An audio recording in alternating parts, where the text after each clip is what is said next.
Akkam jirtu daawwattoota keenya kun miidiyaa koodha amma yeroo oduu waliin Abdii Waaqbayyanaa.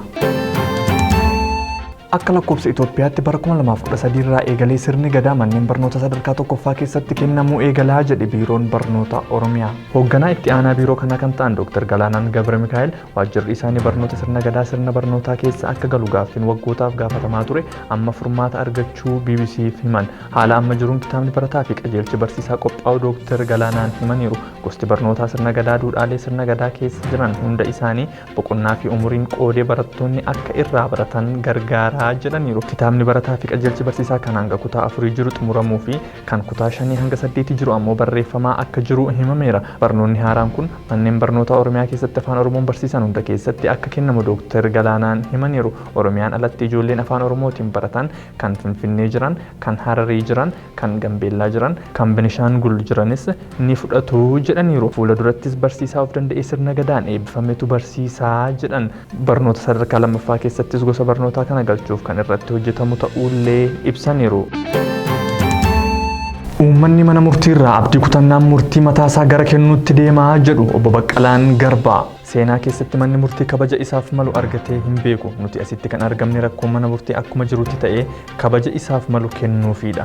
Namoonni siyaasaa mana murtiitti dhiyaatanii himata mirga wabii hin qabneen dararamaa turaniiru. Mootummaan heera biyyattii akka isaaf mijatutti itti fayyadamaa jira. Nuti ammas dhaabbilee mootummaa kana irraa abdii hin kutanne. Qaamni mootummaa ajaja manni murtii kenne eegee fashaleessu jira. Qaamni kun dhaaba kana yookaan mana murtii diigaa jira.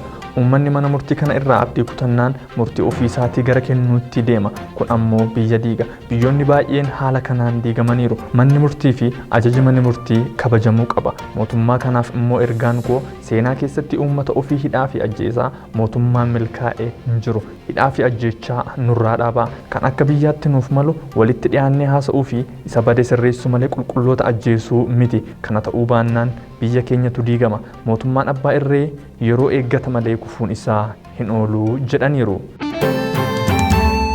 Nuti kan hidhamne mirga Oromoo hin gurgurru waan jenneefidha jedhe Jawaar Mohammad. Umurii keenya guutuu kan nuti qabsoofne haqaa fi firii qabsoo keenyaan abbootii murtii abdii borii ta'an kunoo argineerra. Wanti kun garuu hamma gandaa fi aanaatti deemuu qaba. Abbootiin alangaa dhiibbaa mootummaan isinirra jiru ni hubanna. Isin garuu ogummaa keessanii fi dhugaadhaaf amanamoo ta'a.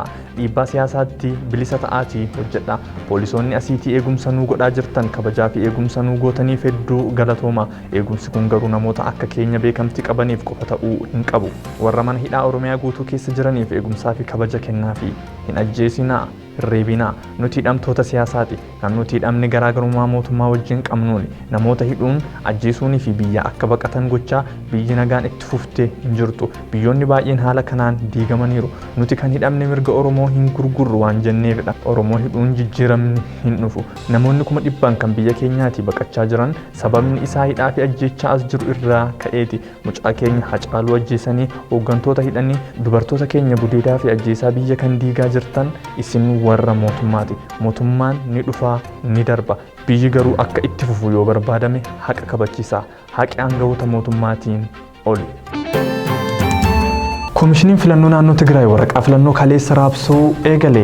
Koomishiniin filannoo Tigraay waraqaa filannoo naannichatti fulbaana 9 bara 2020 gaggeeffamuuf waraqaa buufataalee filannootti raabsuu kaleessa eegale. Naannoon Tigraay filannoo kan gaggeessaa jiru murtii mana maree federeeshinii gaafa fulbaana 5 bara 2020 filannichi heeraan ala bu'aan isaas fudhatama hin qabu jedhu bira taruuni. Kanumaan wal qabatee gaazexeessitootaa fi xiinxaltoota 10 ol ta'an filannoo naannoo Tigraay akka lakkoofsa Itoophiyaatti qaamni 4 bara 2012 gaggeeffamu irratti hirmaachuuf deemaa turan humna nageenya mootummaa Itoophiyaatiin dhorkamuu himan. Gaazexeessitoonni biyya keessaa fi biyya alaa irraa ta'an kunneen har'a waaree dura Finfinnee irraa gara Maqalee deemuuf kan turan yoo ta'u buufata xiyyaaraa Booleetti akka hin imalleef dhorkamuu ibsaniiru. Gaazexeessitoonni kunneen balali'uudhaaf erga xiyyaara keessa seenanii booda akka bu'an taasifamuu isaanii ibsameera. Gaazexeessitoota kanneen keessaa tokko kan ta'an akkasumas Bloomberg, New York Times fi Raadiyoo Sagalee Ameerikaatiif kan hojjetu Simon Mark fi gaazexeessitoota biyya keessaa 3 akkasumas namoonni biroon gara Maqalee deemaa turan akka hin deemne humnoota mootummaatiin dhorkamanii jiru. moobaayilii fi laaptooppiin isaanis nurraa fuudhameera jedhu.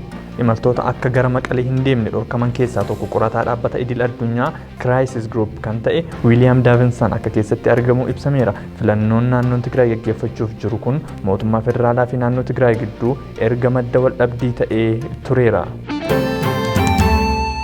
Itoophiyaatti gabaasa qorannoo sa'a 24 darbeetiin namoonni 976 dhibee COVID-19 qabamanii namoonni 15 ammoo lubbuun darbanii jiru. Oduun fulbaana 8 bara 2020 qopheeffanne kana fakkaata ture waan waliin turtaniif galatooma.